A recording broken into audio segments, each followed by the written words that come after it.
Bienvenidas, bienvenidos a este segundo conversatorio de la revista Letras Libres, edición España, y la sede de la Universidad Nacional Autónoma de México en España, la UNAM.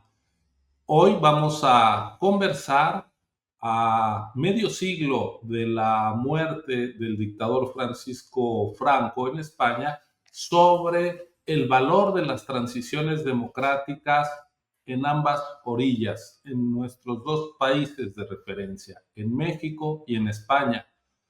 Para esta conversación nos acompañan Gabriela Cañas, periodista que ha dedicado buena parte de su vida profesional a trabajar en el diario El País, ha sido su corresponsal en Bruselas, en París, pero también de la agencia de noticias EFE y ha pasado por el servicio público como asesora de la presidencia de Rodríguez Zapatero en España. Y desde México, José Woldenberg, profesor universitario, sindicalista, intelectual, fue también el primer presidente del Instituto Federal Electoral, el IFE autónomo, plenamente ya que fue independiente del gobierno, y le tocó organizar la histórica elección con la que en el año 2000 México vivió por primera vez en 70 años una alternancia de gobierno que fue democrática, que fue libre y pacífica. Es un gusto, un honor tenerlos, Gabriela, José, con nosotros en esta conversación. Y empiezo contigo, Gabriela, a 50 años de la muerte de Franco, con 5 décadas de experiencia, ¿por qué es importante tener presente lo que significó la transición a la democracia en España? Yo creo que la primera cuestión es que estamos asistiendo a un deterioro muy importante de la democracia, no solamente en España, sino, como sabéis, en muchos países. Por eso es muy importante recordar qué pasó, qué se hizo en un momento dado, en una situación tan difícil, para dar un paso tan trascendental de una dictadura a una democracia. Creo que las generaciones actuales se han olvidado de lo que es aquello. Los que hemos vivido, yo al menos, los últimos años de la dictadura de Francisco Franco, sabemos la dureza que supone para una sociedad tener a un dictador al frente. Y, sin embargo, la transición española fue realmente la búsqueda exitosa del consenso y el diálogo para dar juntos ese paso trascendental. Hubo una unión en aquel momento de políticos y de ciudadanía dispuestos a superar lo que había sido esa dictadura y llegar a un consenso que permitió, 3 años más tarde, sancionar a través de un referéndum, la Constitución española, y sentar las bases legales del desarrollo de una democracia plena. Ahora, José, en México, ya nos dice Gabriela, muere Franco en el 75, en el 78 nace la Constitución que en buena medida se mantiene vigente. Fue una transición muy rápida que se identifica con los pactos en la Moncloa. En México es más difícil, más inasible encontrar un momento tan plástico para hablar del tránsito del autoritarismo a la democracia. Sí, creo que una de las diferencias más grandes entre la transición española y la mexicana es la siguiente. En el caso de España, a la muerte del dictador fue necesario un momento que yo llamo fundacional, es decir, la aprobación de una nueva constitución que permitiera la coexistencia y la convivencia y la competencia del pluralismo político. En el caso mexicano eso no era necesario porque desde 1917, quizá antes, teníamos una constitución democrática. Lo que no teníamos era un sistema democrático, porque a esa constitución le faltaban dos elementos para hacerse realidad. Por un lado, partidos políticos que expresaran la diversidad de puntos de vista que existían en el país, y por el otro, elecciones limpias, transparentes, donde se respetara el voto. Eso fue lo que se construyó en México a lo largo de casi 20 años, desde la primera reforma política que fue la de 1977 hasta la reforma de 1996. Si hubiera que decirlo de manera muy apretada, se podría decir que primero se abrió la puerta para que formaciones políticas a las que se tenía marginadas del mundo institucional electoral pudieran entrar. Luego fue necesario construir instituciones electorales que dieran garantía de imparcialidad y finalmente construir condiciones de la competencia para que nuestras elecciones fueran lo que los libros de texto dicen que deben ser, es decir, contiendas entre diversos proyectos políticos, y para ello sí vivimos una transición desde mi punto de vista muy lento comparado con lo que sucedió en España, y que yo la fecho entre 1977, primera de las reformas políticas, y 1996, que fue la sexta reforma política, y quizá 1997, que fueron las primeras elecciones que se llevaron a cabo con un marco cabalmente democrático. Gabriela, en el caso de España, hay quien critica el régimen de 78 como si hubiese sido una solución de continuidad que no significó un cambio drástico en el sentido democrático, pero tú ya lo decías, quienes vivimos bajo la dictadura sabemos valorar la importancia. Me gustaría que nos lo contaras, digamos, tocando algunos aspectos de la vida, lo que tiene que ver, por supuesto, con los partidos, con la existencia de gobiernos legítimos, con la prensa, tú que has sido periodista, qué implicó para el mundo sindical, incluso para la vida de las mujeres, el haber dejado atrás la dictadura. Sinceramente me duelen las críticas que se hacen de lo llaman el régimen del 78 y me duelen porque incluso si no recuerdas lo que es una dictadura, es muy importante recordar lo que fue la transición, que fue un periodo verdaderamente duro de nuestra historia. El resultado fue muy positivo, por eso siempre desde fuera y desde dentro hay un cierto orgullo por lo que ocurrió, pero criticar a una gente que se jugó la vida, porque, a ver, es que en el año 75, cuando muere Franco, teníamos una situación económica deplorable, por la descomposición propia del régimen, por un contexto económico muy difícil, la crisis del 73, la crisis del petróleo, la del 75 después, etcétera. Pero es que además se acometieron reformas políticas muy profundas en aquel momento, muy profundas. Recordemos que había un parlamento, por ejemplo, formado por 40 se llamaban, eran procuradores vitalicios nombrados directamente por el dictador. Bueno, es que no había ninguna democracia en este país. Bueno, pues en apenas 2 años se hicieron muchísimas reformas políticas que eran un avance descomunal para lo que nosotros conocíamos.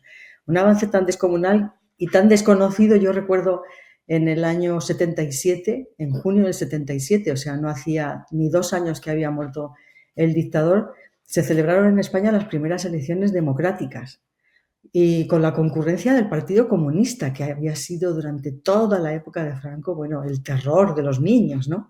Era la cultura de entonces. Pues en el 77 yo recuerdo que hice mis primeros pinitos periodísticos contando en la revista dominical del País cómo se votaba. Tendríamos un desconocimiento absoluto de lo que era un sistema democrático en este país. Bueno, pues a pesar de todo eso se hicieron avances tremendos y sobre todo en un ambiente absolutamente irrespirable, Ciro. Yo eso sí lo recuerdo con horror. Se pasaba mucho miedo. O sea, era un ambiente irrespirable con una violencia política brutal, sobre todo con 2 ataques permanentes a la democracia y a cualquier avance democrático. Una, el terrorismo, la mitad del terrorismo que sufrimos aquí, de los muertos que tuvimos eran de ETA, pero a la otra mitad también, ultraderecha y demás, y un golpismo tremendo, lo que llamábamos entonces el ruido de sables, el miedo a los militares. Y mientras tanto ETA mataba a militares para ver si así ya conseguían provocarles como consiguieron al final en el año 81. Por eso digo que me duele que se critique aquel régimen, porque en 3 años realmente se hicieron unas reformas políticas brutales y se aprobó la Constitución. Pues bien, a partir de entonces la Constitución española apenas se ha retocado. Se ha tocado 3 veces para 3 reformas menores y necesita un cambio. Y yo pienso, aquellos que critican aquel régimen del 78, que se sacó con tanto esfuerzo y con tanto sudor y lágrimas, realmente no se ha mejorado y no se ha hecho nada por mejorar las bases sobre las que nos movemos, las bases jurídicas, pero es que tampoco se ha hecho nada por mejorar la democracia. Al contrario, estamos dando pasos hacia atrás, y eso no creo que sea responsabilidad de aquellas generaciones. Son las generaciones posteriores que han perdido la idea del consenso y el diálogo, y creo que eso es muy grave. Incluso, Gabriela, ya que hablas del miedo, hace un par de meses se cumplieron también 50 años de los últimos fusilamientos del franquismo. Fusilados. Sí, fusilados Sí. por el régimen, sin derecho a a un juicio digno de tal nombre. Sí, sí, claro. Era la descomposición del régimen en aquel momento, en los últimos meses del año 75. Franco estaba moribundo y había unas peleas intestinas ahí, familiares y demás, por tomar el poder. Entonces, realmente, ante esa descomposición, pues fue casi el último coletazo de la dictadura de 5 penas de muerte que realmente convulsionaron a la sociedad española. Yo insisto en que aquellos años se vivieron con mucha angustia en este país. Aparte de eso, Ciro, si me permites, es que estaba citando antes las amenazas de la violencia que había, pero es que hay algunos datos que me he ido apuntando porque, claro, los ves ahora en perspectiva. En el año, por ejemplo, 80, justo poco antes del golpe del intento de golpe de Estado en el Congreso de los Diputados, ETA mataba a una persona cada 4 días en este país. Ya sé que quizá en México estos datos se ven de una forma diferente, pero es verdad que aquí, desde luego, no estamos acostumbrados, y ojalá nunca nadie se acostumbre a estas cosas que pasaban y que pasan en otros países. Los asesinatos eran constantes, los atentados contra el presidente Adolfo Suárez, que en aquel momento fue el gran lanzador del cambio, y contra el rey, que fue el que sancionó constantemente, el que puso a España en un marco internacional después de tantos años de aislacionismo. Y todo eso se sufrió enormemente. Y a pesar de eso, creo que los políticos fueron capaces de dejar de lado algunas de sus aspiraciones para encontrar la casa común, para hacer una buena estructura. José Weldenberg, sin la presencia de una dictadura militar en México, pero también veníamos, digamos, de hechos violentos. El 68, después en 71, movimientos guerrilleros, una guerra sucia, donde en vez de que el Estado combatiera con los instrumentos de la ley a quien la infringía, lo hizo con frecuencia violando la propia legalidad. ¿Cuáles dirías son los elementos que nos permiten contrastar el México autoritario también en materia de prensa, sindicalismo, en fin, frente a los avances de la democracia que, insisto, con frecuencia se tratan de minusvaluar?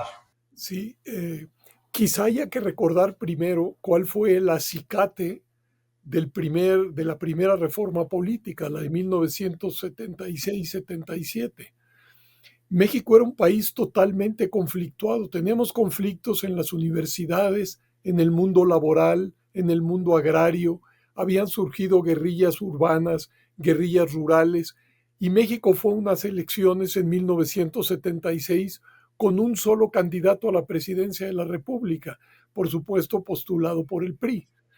El PAN, que había sido la oposición tradicional, no logró en su Congreso postular un candidato alternativo, y el Partido Comunista Mexicano lanzó la candidatura de un sindicalista muy reconocido, Valentín Campa, pero el Partido Comunista no tenía registro, de tal suerte que en medio de un país convulsionado por conflictos de todo tipo, fuimos a unas elecciones donde el candidato oficial obtuvo el 100% de los votos válidos. Yo creo que eso fueron las alarmas que se prendieron incluso en el propio circuito gubernamental para abrir, aunque fuera poco a poco, y, integrar a fuerzas políticas, insisto, a las que se tenía marginadas del espacio institucional. Y los cambios se resintieron inmediatamente. Hay cambios que son mensurables. Por ejemplo, el número de municipios gobernados por partidos diferentes al PRI. En 1977 había solo 4 municipios gobernados por partidos diferentes al oficial, de 2.400 municipios que hay en México. Pero ya para 1988 eran 39 y para 1999 eran 583. Es decir, fue un cambio lento, pero consistente. Por ejemplo, en el Senado, todavía hasta 1988, el 100% de los senadores eran del partido oficial. Y no fue sino,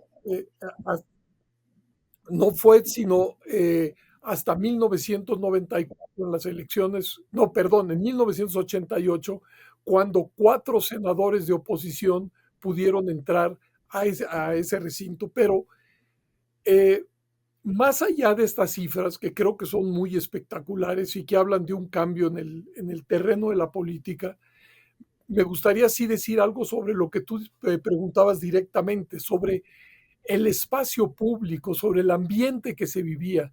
Y pongo solamente 2 ejemplos. En los años 70, algunos profesores universitarios organizamos un sindicato en la Universidad Nacional Autónoma de México. En aquellos tiempos, para sacar un comunicado en la prensa, solamente había un periódico, el Excelsior, que dirigía don Julio Scherer García, en donde, pagando, se podía publicar un desplegado de ese tipo. Íbamos a ese periódico, que era el más abierto, y nos decían, esperen un momento.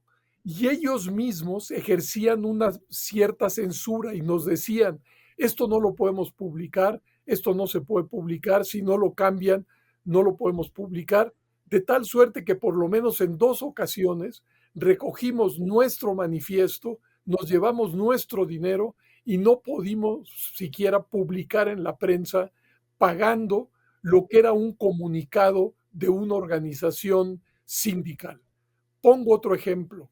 Hoy en la legislación mexicana, Ciro Murayama lo sabe muy, muy bien, existe todavía una disposición que señala que antes de cada proceso electoral, la autoridad los concesionarios de radio y televisión tienen que entregarle a la autoridad electoral sus tiempos y tarifas. Esto suena, pues, ¿para qué?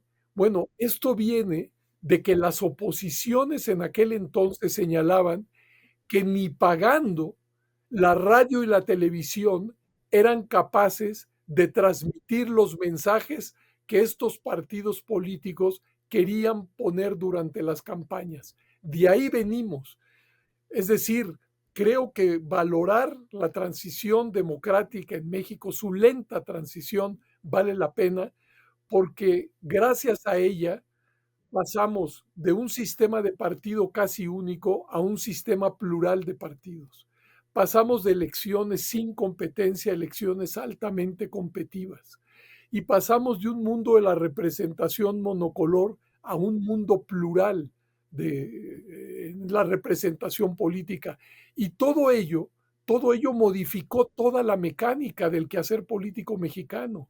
Pasamos de una presidencia omnipotente a una presidencia acotada por otros poderes constitucionales. Pasamos de un Congreso que no era más que la correa de transmisión de los deseos presidenciales a un auténtico Congreso. Pasamos de una Corte que durante décadas en materia política fue un cero a la izquierda a un auténtico tribunal constitucional. Y no hablemos de las libertades de agrupación, de manifestación, de expresión, de prensa, se abrieron paso a lo largo de estos años. Y termino con lo siguiente: el problema de México hoy es que quienes hoy gobiernan México no reconocen el valor de esa transición y mucho de lo construido en aquellos años se está destruyendo. Quería resaltar lo que había dicho José antes de que la transición española había tenido un momento fundacional. Por lo que él está contando, efectivamente veo una enorme diferencia entre un proceso y otro. Yo creo que el proceso que tú estás contando, José, es muy interesante, pero claro, es más difícil de visualizar quizá o de hacer visualizar a generaciones posteriores, porque es como una democracia un poquito pervertida o bastante pervertida por lo que tú estás contando. Eso es más insidioso de luchar contra ello.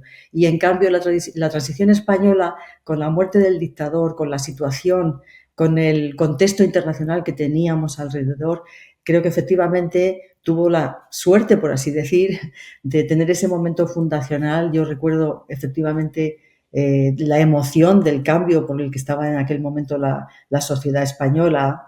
Tenía pues eso, un cierto estilo épico todo lo que se estaba ocurriendo y fue un gran estallido social. Pero también creo que no fue tan rápida como quizá yo he dado a entender. Yo los 3 primeros años es verdad que se hicieron reformas políticas muy importantes, se hicieron las primeras elecciones democráticas y demás, pero todavía nos faltaba mucho terreno por recorrer. Se fue desarrollando la democracia, aplicando la democracia, el sistema que desconocíamos, que era tan importante. Y yo situaría el final de nuestra transición en 1982, es decir, que duró más. Yo creo que hasta que los socialistas no acceden al poder, todavía no sabíamos muy bien a lo que nos estábamos enfrentando y sobre todo todavía estábamos en un gran riesgo de involución en aquel momento. Sí, a mí también me gustaría hacer un comentario al comentario. Eh, por lo siguiente, yo creo que lo que Gabriel acaba de decir es muy importante.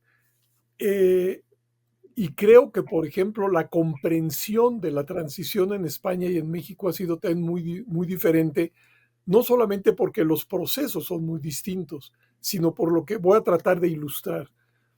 Yo he estado, por fortuna, varias veces en España y por lo menos hace varios años, cuando uno hablaba con un profesor universitario, un periodista, pero también con el taxista o con un mesero o con alguien en la calle, la idea de la transición estaba muy arraigada en España.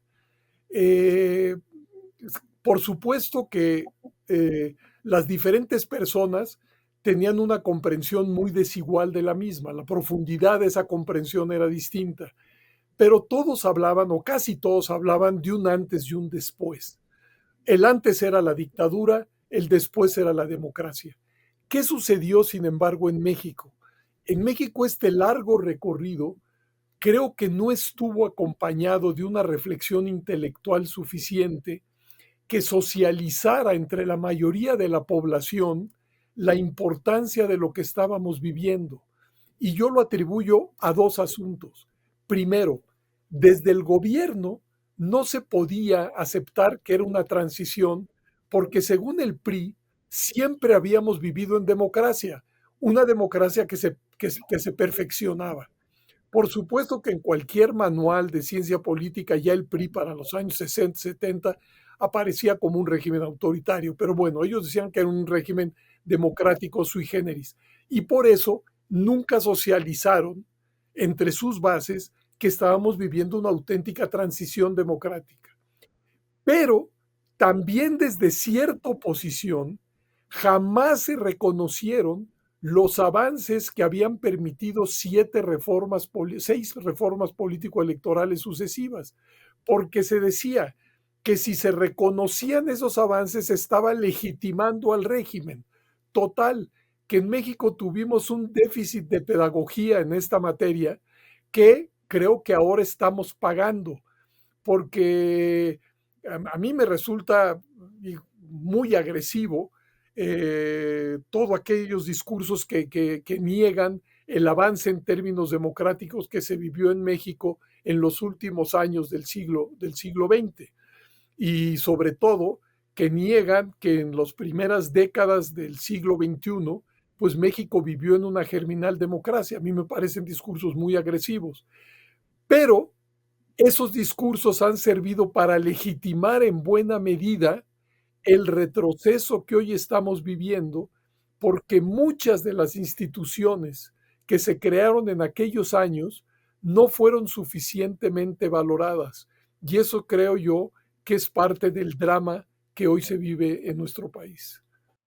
Gabriela, permíteme meter un elemento más, que es que cuando uno escucha o lee los discursos que minusvaloran a las transiciones, a pesar de sus diferencias, una crítica común es que se trató de pactos entre políticos, pero dicho de manera despreciativa, lejos de la sociedad. Tengo yo la impresión de que no fue así, de que en buena medida las transiciones son resultado de una enorme movilización y de un reclamo democrático que había en el seno de la sociedad, es que no fue una imposición popular. Bueno, yo creo que la prueba de que se hizo con el consenso de la sociedad española son los resultados electorales. Los resultados electorales del 77, del 79, en fin, del 82. Primero había una alta participación, incluida la participación que hubo para el referéndum de la Constitución Europea, y bueno, pues se decantaban había un bipartidismo ya entonces, nació un bipartidismo en principio formado por el centro de Adolfo Suárez y por el centro izquierda del Partido Socialista, que se adaptó inmediatamente al discurso socialdemócrata. O sea, yo creo que verdaderamente la sociedad española participó como nunca, vamos, en los 50 años anteriores en la política española y en los cambios que se querían realizar. Y es que además yo decía antes que había un estallido social que no fue solamente, no fue el estallido a partir de la muerte de Franco. Había un caldo de cultivo en la sociedad española muy importante. Unos años antes de morir Franco, bueno, recuerdo que le llamábamos la dicta blanda porque, bueno, el régimen no era tan cruel, a pesar de esos 5 fusilamientos. Es verdad que intentaban modernizarse y nombrar ministros tecnócratas y demás, y bueno, fue un poco más llevadero, pero como decía, ya los últimos años del franquismo y los primeros de la transición democrática, hablaba José antes de los medios que había en España. Hubo una auténtica explosión mediática con medios muy comprometidos con la democracia, con medios que se jugaban el secuestro administrativo y este tipo de represalias, y que yo creo que empujaron mucho en favor también de los cambios. No solamente El País, que nació en el 76, meses después de la muerte de Franco. Hablo también del Diario 16, que también se fundó entonces, pero Cambio 16 era una revista que cada 2 por 3 publicaba un tipo de cosas y secuestraban la revista.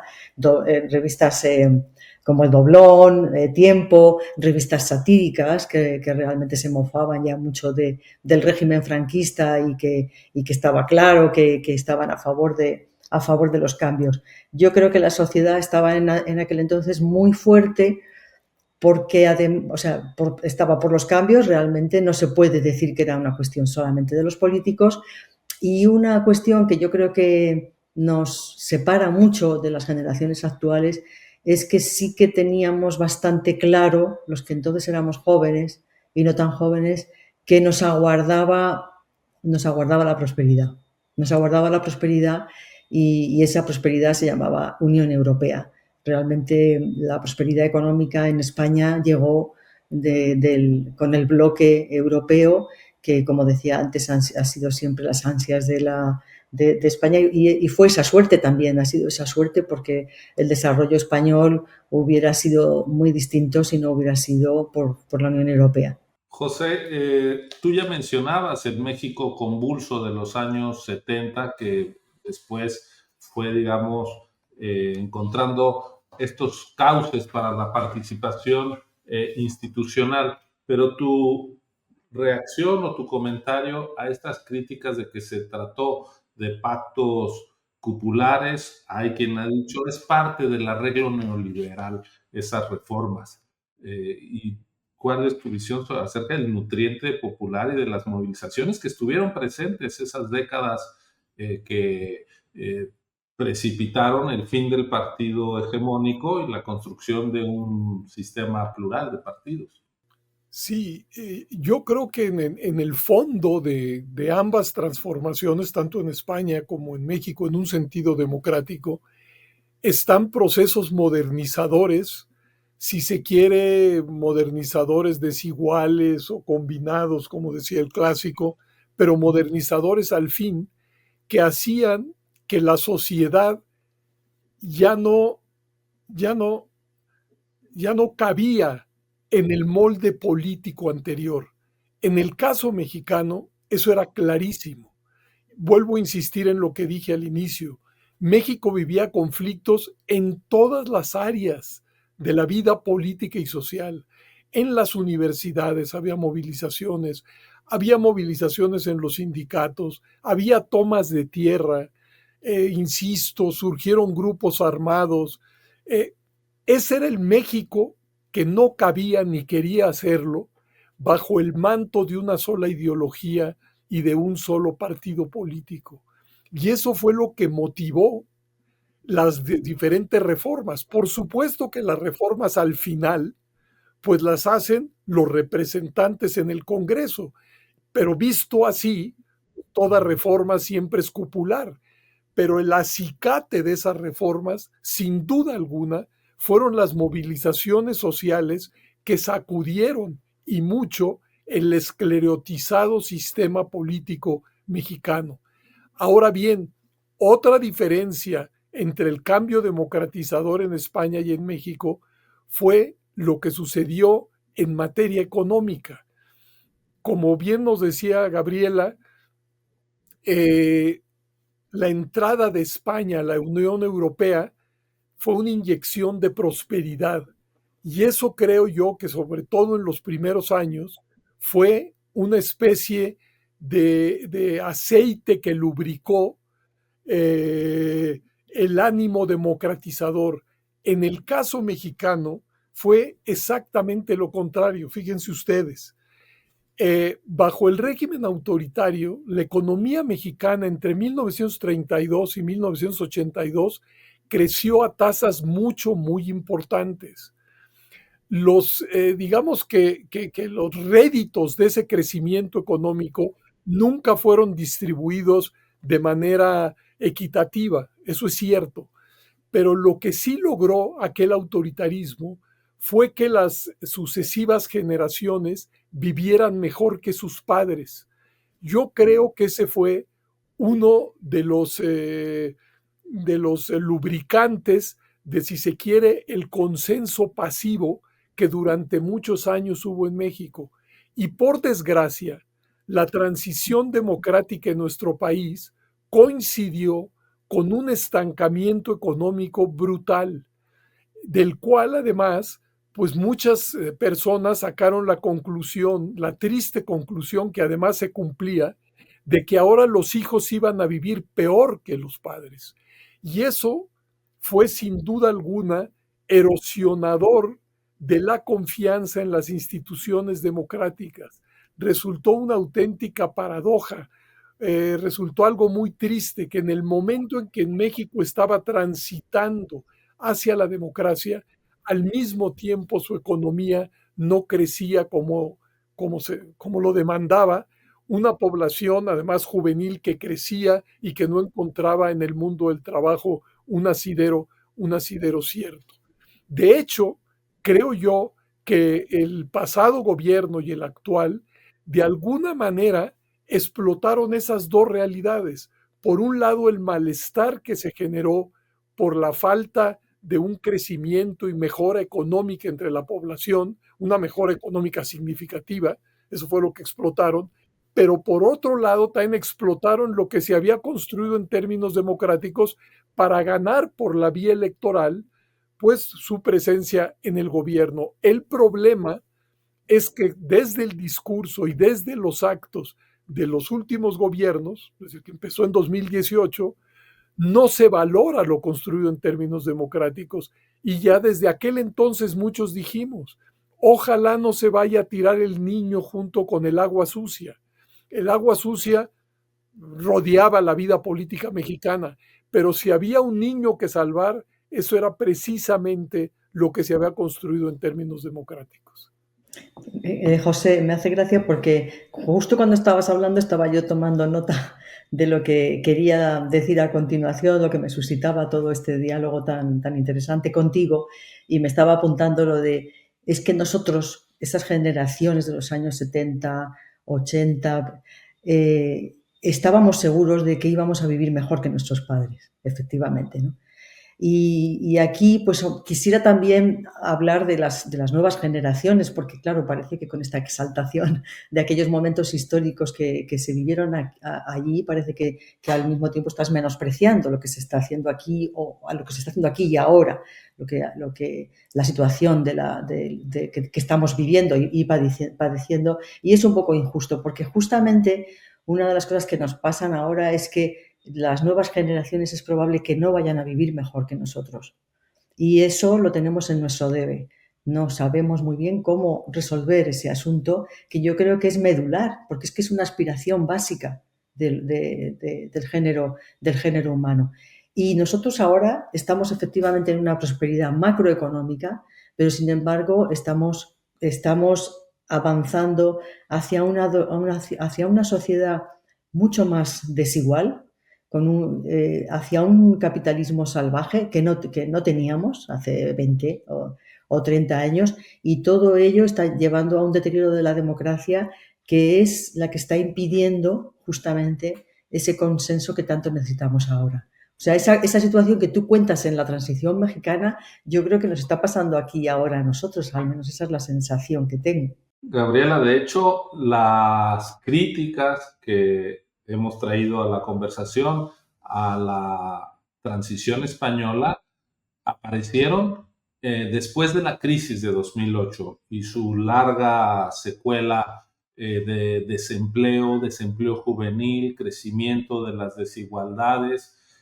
Y yendo más allá de estos dos países, pues parece difícil explicarse el triunfo de Trump sin tomar en cuenta también el deterioro de las condiciones de vida de franjas muy importantes de la población blanca, obrera, trabajadora de los Estados Unidos, que muestran un resentimiento que se expresa en un rechazo a los inmigrantes y en un respaldo a discursos francamente autoritarios, y podemos poner más ejemplos.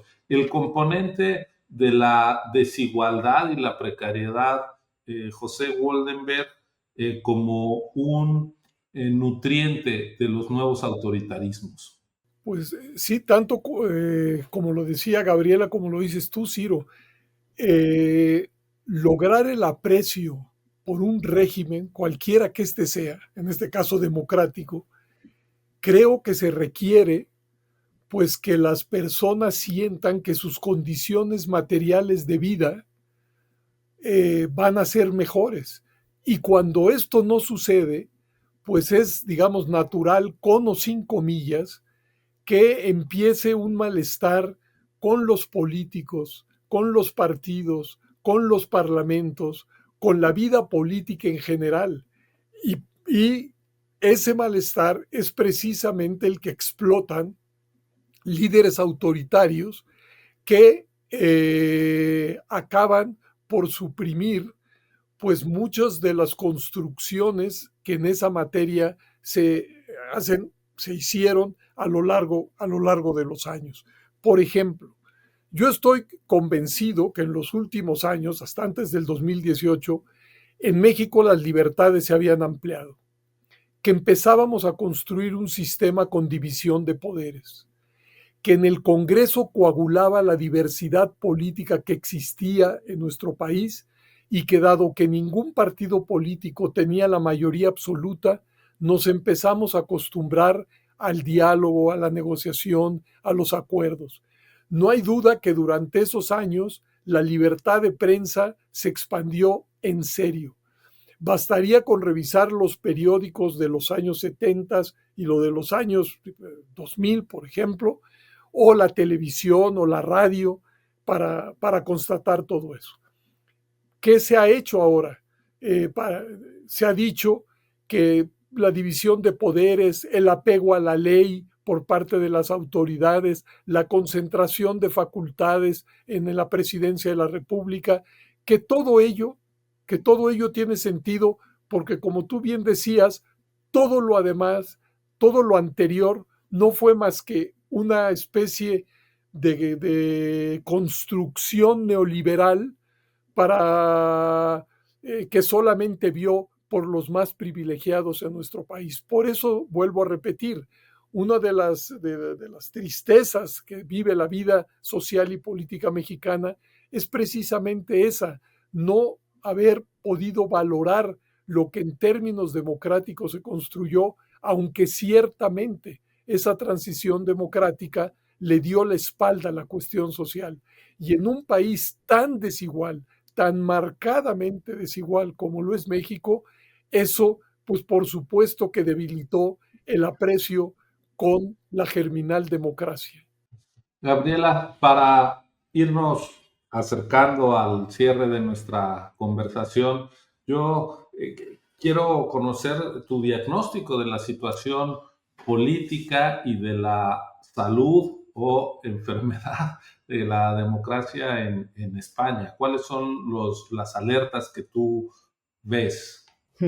Pues yo creo, Ciro, que ayer analizábamos en la OI algunos de estos aspectos de qué es lo que nos está pasando.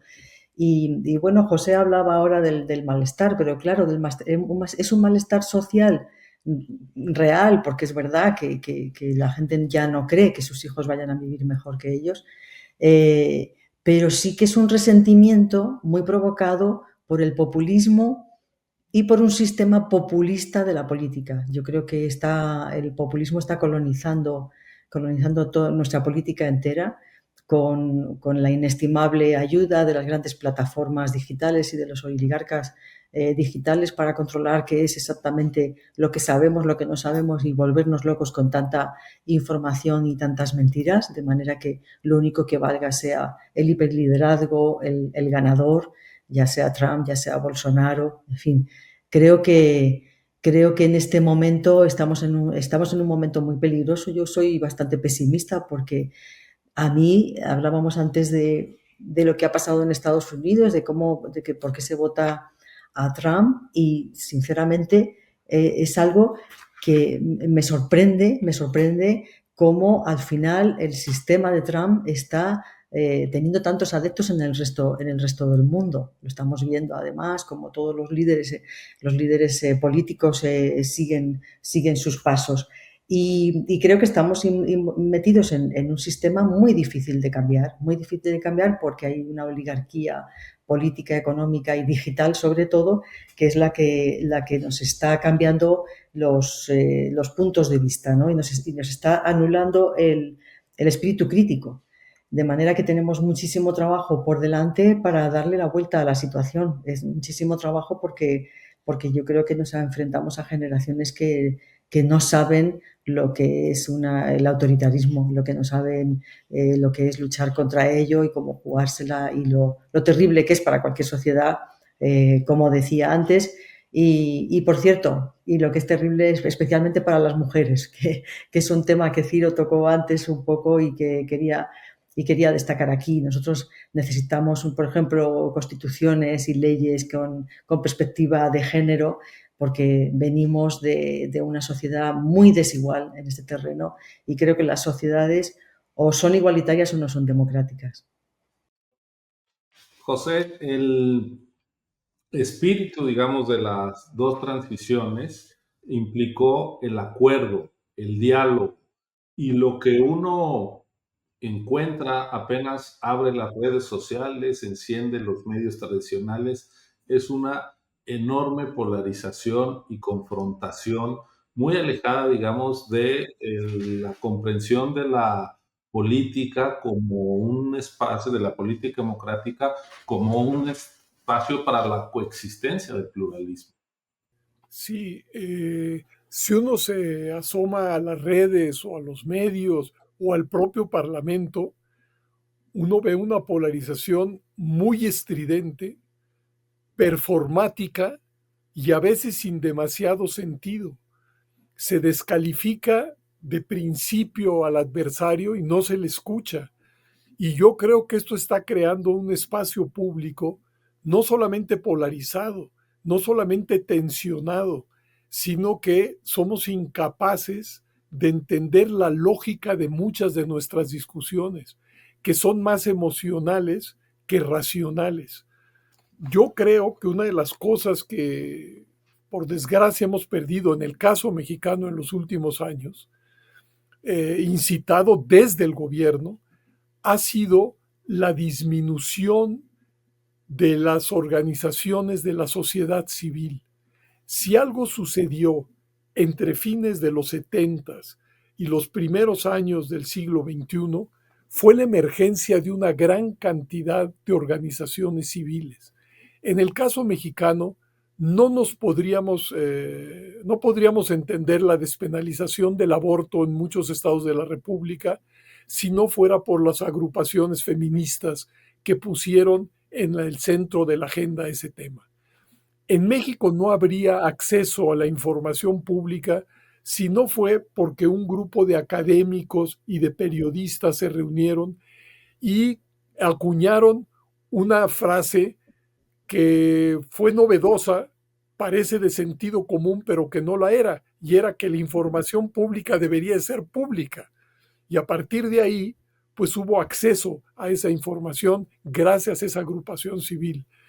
Sin las organizaciones de observadores electorales, muchos eslabones del proceso electoral no se hubieran afinado para dar garantías de imparcialidad. ¿Qué quiero decir con estos ejemplos?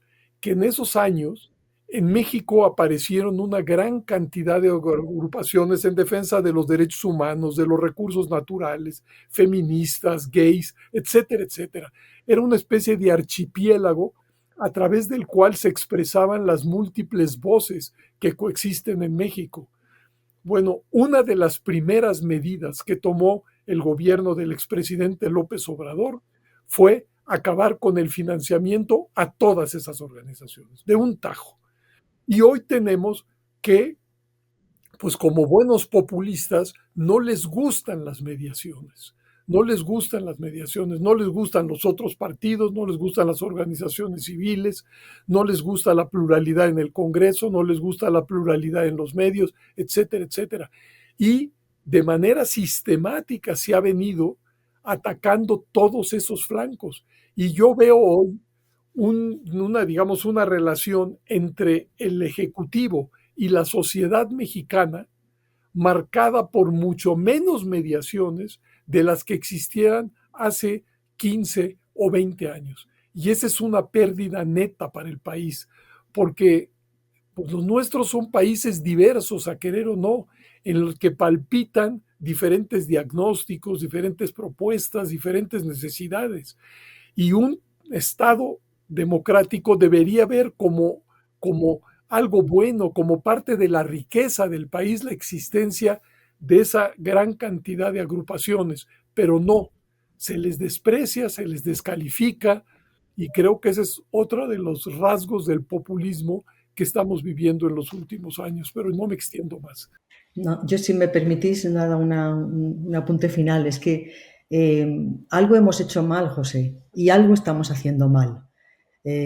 Nos asustamos por el populismo, pero a mí una de las cosas, nos asustamos por estos autoritarismos que tenemos delante en todo el mundo, pero a mí realmente lo que más me ha escandalizado en los últimos tiempos es comprobar la debilidad de las estructuras democráticas de Estados Unidos. Porque al menos porque Estados Unidos, o sea, es una democracia, una de las más antiguas del mundo, y para nosotros, bueno, siempre pensábamos que había contrapoderes que podían estabilizar aquello. Y nos estamos dando cuenta de la gran debilidad que tiene esa democracia y la debilidad en la que podemos estar el resto de las democracias. Yo creo que los defensores de las democracias algo estamos haciendo mal y tenemos que reaccionar rápidamente. Bueno, tenemos una, por supuesto, agenda por delante. Ya José Woldenberg hablaba de aquellos elementos propios de una vida democrática que están en riesgo. Haciendo un símil, podríamos decir que el ecosistema democrático está en peligro, no solo la biodiversidad del planeta, sino los componentes indispensables de las sociedades democráticas, donde el pluralismo, la diversidad, la división de poderes, el respeto a las minorías son fundamentales, y se trata de libertades, de derechos que tanto en México como en España se lograron conquistar con la movilización de la sociedad, también con los acuerdos de los actores políticos, pero que están ciertamente en riesgo. No hay conquista civilizatoria que no pueda sufrir algún retroceso, y ser conscientes de ello, de lo que nos jugamos, de lo que pueden perder nuestras sociedades, pues es parte del objetivo que nos convocó a invitarles a esta conversación. Yo les agradezco mucho a José Woldenberg, a Gabriela Cañas, por haber participado en este diálogo a las dos orillas, este conversatorio entre la UNAM España y Letras Libres Edición España. Y a ustedes por habernos acompañado. Muchísimas gracias. Nos vemos en el próximo conversatorio. Hasta la próxima. Gracias.